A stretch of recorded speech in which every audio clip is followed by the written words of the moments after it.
Hey, welcome back to the Chili Prepper. It is finally March. I know you want to do it. I want to do it too. Resist that urge. I do it every year and I regret it every year. This year, I'm going to really try to hold back and get things planted at the right time. So stick around and I'll show you how I plan my garden and where you should be at in your gardening journey. I'm going to bring you with me through every step of the way this year so you can kind of gauge where you're at versus where I'm at. Let's see if we line up, see if we can get this season planned out right and get a huge harvest. Let's go in the house and I'll show you how I start the gardening year. One of the best things that you can do to get better every year is document it. I suck at documenting. So don't get all nervous because I'm talking about documenting it. If you're like me, I don't like to be in the office. I don't like doing office work. I want to be outside. So I do it really easy. Now, again, I'm old school. I know a lot of you out there are probably way better on a computer and you can design, and I know how to do it on the computer. It just takes me forever to do that. So I'm going to show you what I do and maybe it'll help you with what you do. First thing you need to do is pick a site. I use almanac.com. So go to a site like almanac.com, pick wherever you're at or whatever you're wanting to see, and then put in your zip code, and this will give you a very detailed account, or it'll put it in black and white. So anything you're going to grow, draw that on your garden, for that date. Loosely stick to these. Your area is going to be a little bit different. Almanac.com is pretty good, but don't take it as the Bible. I live in western Colorado. Even though we are the desert, it gets damn cold and stays cold for a long time. Then you can just go down here. Here's one I struggle with hard. So let's just take a look. Broccoli. Click on the broccoli and it's going to tell you everything you need to know about the plant.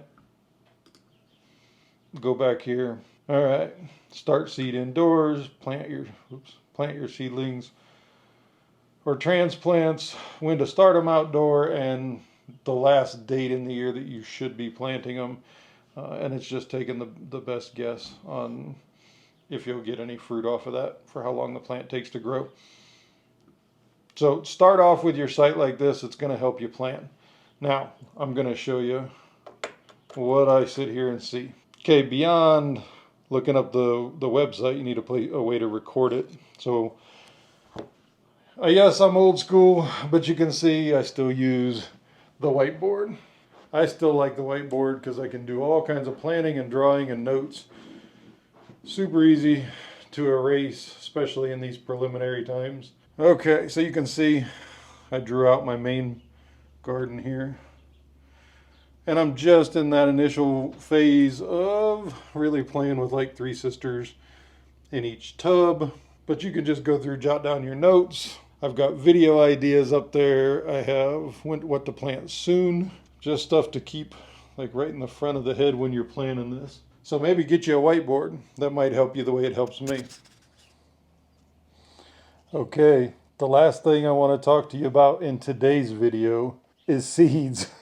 If you haven't become addicted to seeds yet and you're following my channel, you're probably going to get addicted to seeds. And it's not just because of my channel, it's industry-wide. So seeds is one of those things that we don't talk about as much because it's an addiction. Let's relate it similar to hoarding. The more that you get into gardening, homesteading, any of that kind of stuff, seeds are really important. And you end up picking up seeds everywhere and you don't plant probably half of them. But that's okay because we have them for down the road. We don't need to plant every one of them, but every year I try to go through and change what I've grown from the year before. So anytime I'm out there, especially like right now, I mean, even at Walmart, you're finding burpee seeds at under $2. So grab them while you can. It's something definitely to stock up on, but be organized about it. Now, I'm not 100% organized. Trust me, you guys know me. One thing I did do this year that I think really changed the planning part of what's going on around here is I bought a binder and I bought the seed envelopes to be able to put them in here and organize them. So I'm still in the beginning stages of doing this. I've only been doing it for about a year. As you go, you can move seeds around, get the book in order the way you want it, and then you're able to go to seeds right away. I started my book with tomato seeds, and of course, yes, I know, I have a lot of tomatoes too. These are my more important tomato seeds that I started the book with. And then, of course, peppers. There's something very addictive about growing peppers. It's a finicky plant. It's a much longer plant to grow. You really have to take care of it to get a good crop. So that's why I'm so addicted to peppers. And there's so many different varieties. So I've got sweet peppers, and then it goes back to the hot peppers. And I do majority collect peppers. There's so many varieties out there, and each has its own unique taste and flavor. I really enjoy growing the peppers. This year I'll be growing a lot more jalapenos, different varieties of jalapenos, and some that I'm really excited about. Okay, every year I get a lot of questions from friends, family, people on here about what seeds I'm growing and what I'm excited about growing. I'm going to give you my view sitting at the table and show you real quick. Okay, here's a packet that I ordered. These are from Texas Hot Pepper. And if you look here, we've got Aji Crystal, Aji Cito. I got a bunch of the Aji Mango, KS Linzo. I hadn't heard of that one. KS Pumpkin Habanero, Scarlet Rose. Oh, these are Kang Stars. Kang Star, Scarlet Rose, Kang Star Peach. So last year, another peach star kissed. Last year I fell in love with the Kang Star Lemon Starburst, so we're going to grow a bunch more Kang Star this year. And then some more Ajis in the back. And then I grabbed a few of just the hot peppers that I need to keep on hand. Look at that one. Chocolate hand grenade bomb. Okay, you get the idea. Last year I got a hold of Chili Chump. If any of you follow any type of pepper stuff, you probably know who Chili Chump is. He's out of the UK, and I just thought it was cool to grow a bunch of his peppers. More Kang Star Lemon Starburst, but Prima Tali, and he always talks about the Piri Piri, so I'm really excited to see how that comes out. The Dorset Naga, I think, is the one that he always grows so large. Or no, that might be the Naga Viper, I don't remember. What did I get back here? Maybe I didn't get his Naga Viper. Well, and his Moruga Scorpion. I'm really excited about growing a bunch of peppers from somebody that I watch on YouTube as well. And if you haven't seen Chili Chump, go check him out. With cucumbers, that's in order. It's probably the third biggest thing that I enjoy growing. And then, of course, we go to other stuff. Zucchini, which I haven't grown zucchini since I was like 5 or 6, I don't know. I used to eat zucchini bread. So if you haven't had, even if you don't like zucchini, if you hadn't had zucchini bread, my mom used to make zucchini bread when I was a kid. My wife honestly doesn't like zucchini any other way either, so mostly we're growing it for zucchini bread. Okay, they're all passions. But then I go into my onions. This year I think is only my 4th year really growing the big onions. I've always grown the little spring or green onions.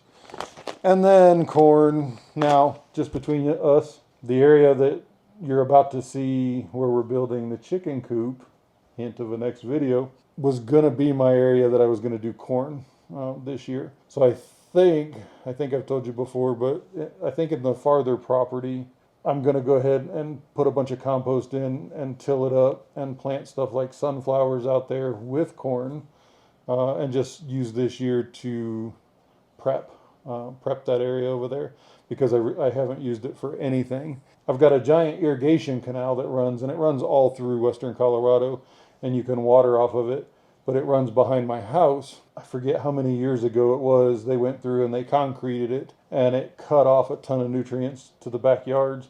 Killed my willow trees. We had to have all my trees cut down. So I'm making the whole area just gardening now, and we're just gonna grow food. Again, the 2 properties I have side by side right here, we're looking at a ½ acre, but 2 houses on those. So just so you know, this isn't huge. I'm using every bit of backyard that I can and seeing how much I can do in a suburban plot. I live on a cul-de-sac, but just outside of city limits, so I can do things like chickens and big gardens. So I think we're going to be moving the corn to the farther property and start improving that soil to bring that area in future videos and let you grow with me as my urban homestead just keeps growing. Look, your property is never too small to start homesteading on. Even on the smallest property, you can grow a bunch of food, and it's a ton of fun, and it at least reduces your bills, but more so, I know we all talk about it, and I think it's to justify what we're doing, by how much money it saves. And yes, it does save you a whole bunch of money, but you're growing what you eat. You're loving that plant. You're taking the time to actually get out there and work the dirt and make sure that plant is in the best shape to where when you take that first bite, it is amazing. It's nothing like what you buy at the grocery store. I swear to you, if you've never bitten into a tomato right off the vine in a garden, you don't know what you're missing.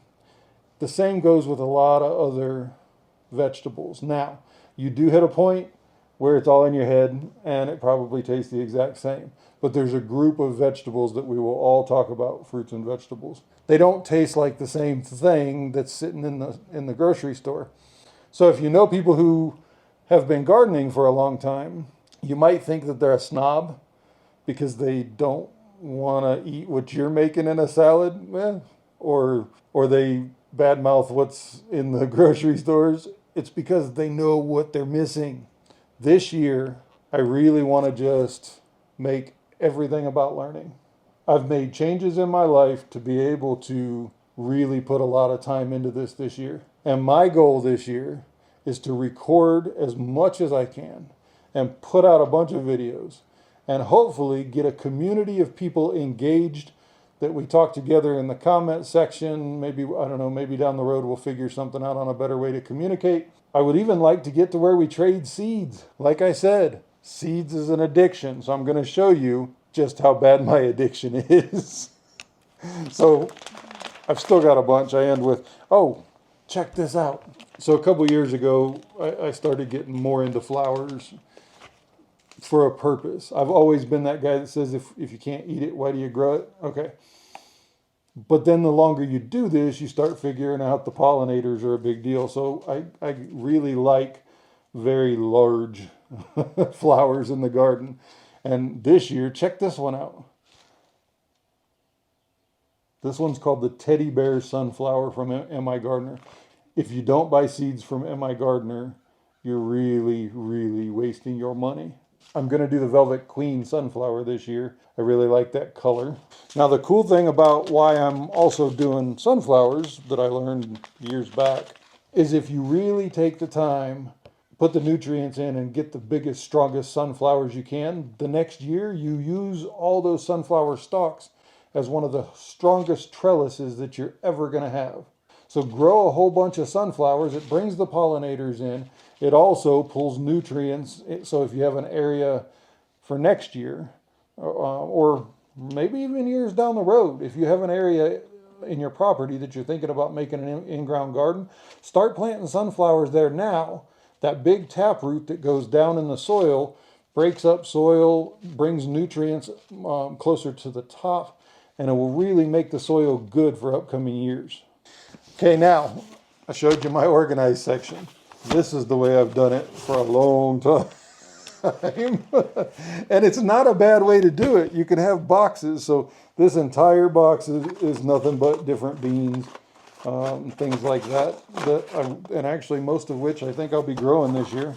This one feels a whole lot lighter. Oh yeah. And then this one is all my seeds. So really simply, I mean, I've got the little dope dealer type plastic baggie inside of there to keep the seeds even extra. Put my logo on, on a sticker on the back from Amazon for next to nothing. And these are the seeds that I sell around locally here in Western Colorado. Then, because of my freeze drying side, of course, when I do a big run for a place in town, like this one was cantaloupe in 2022, and it's Green River cantaloupe in 2022. Then all the stuff that I cut up, I keep the seeds, put everything else in the freeze dryer, ship it back. They get cantaloupe, I get seeds.